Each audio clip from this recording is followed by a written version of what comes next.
Alright, Sniper 155, sila sir po, dumayo po sa atin. Nagpa-install po ng package number 16, okay, which is underglow lights, mini driving light, dual horn, iya po yun. Tapos rapid horn, combo lights, horn passing, horn switching, ayan.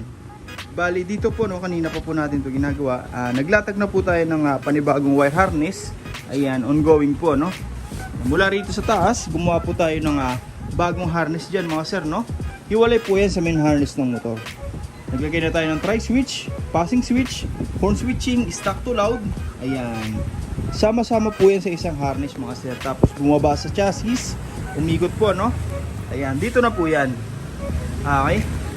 Iyon, Kung mapapansin nyo, mga sir, napakarami pong wire dito, mamaya, babalutan po natin lahat yan para magmukha pa rin stock. At the same time, malinis tingnan, Okay. Dito, ganun po tayo gumawa, Lahat po ng mga electrical wire, binabalot natin, kagaya po ng Yamaha. Ayan, para mas malinis, mukha pa rin stock. At the same time, hindi po makalat, Okay. Iyon, Lahat po ng ginamit natin dyan, mga sir, matitibay na po na wire, Japan wire, talagang pure copper, hindi po nagpupulbos yan. Okay, yun, makakapal po yung laman sa loob, Okay, Japan wire, pure copper, talagang solid stranded po, Okay, yan, Ayan, mga Japan wire po yan. Ayan, mamaya babalutan po natin yan, lalagyan natin ng power module, tapos bibidyo rin natin, Okay, yun, Okay, umpisa na natin. Ngayon, nakabit na po natin yung power module.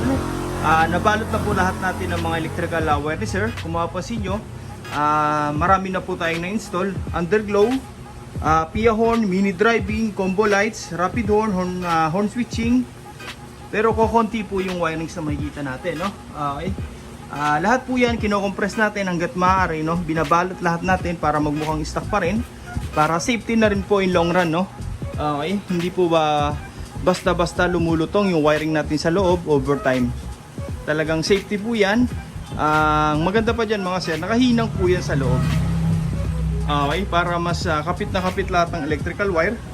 Matagtag man yung motor, sir, malubak man, hindi po basta-basta magkakaroon ng malfunction po, yung tinatawag na loose contact, loose connection, power loss. Ayan, may iwasan po natin yung mga ganun, mga sir.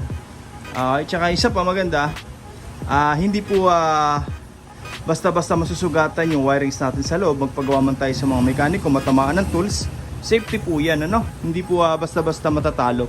Okay, ayun, dito sa underglow, meron po yan sa engine hanggang sa likod. Ayan, tapos sa harap maglalagay rin po tayo, Okay, ayun, ito po yung switch natin sa underglow. Tapos yung switch natin sa horn switching, stack to loud, passing switch, tri-switch, ayan. Okay, sama-sama po yan, alright, papunta na po yan dito sa power module natin. Dito, naglalagay po tayo yan para may control lahat mga parts na kinabit natin ngayon. Katulad ng MDL, PIA horn, combo lights, horn passing, yan na po lahat ng responsible, Okay, para maiwasan natin yung fluctuation sa kuryente. Iyan po yung trabaho niyan. Siya po yung distributor ng power mula sa battery papuntang trigger natin sa mga switch, and then papunta na po ng output sa busina, sa mini driving. Ayan, kakabit na lang po natin yung MDL, yung ballast. Tapos plug and play na rin po yan. Okay, may mga customer po tayo, 5 years na po yung ganyan nila, all goods pa rin. Ang maganda pa dyan, mas magpalit man tayo ng busina, ng mini driving, plug and play na lang po. Hindi na po tayo mag-rewire, wala na po tayong gagalawin dito sa wirings. Fix na po yan dyan, same features pa rin.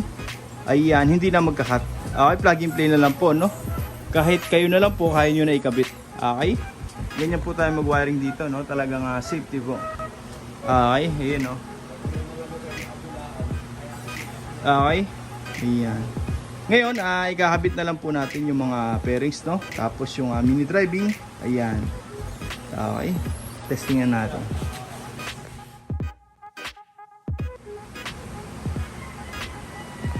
Ngayon, nakabit na po natin yung mini driving. Ayan, naka-stainless bracket po yan hanggang ilalim po, Ayan. Dito, wala po tayong makikita mga nakasiksik po ng mga electrical wire, mga relay. Wala po dyan, malinis na malinis po. Okay.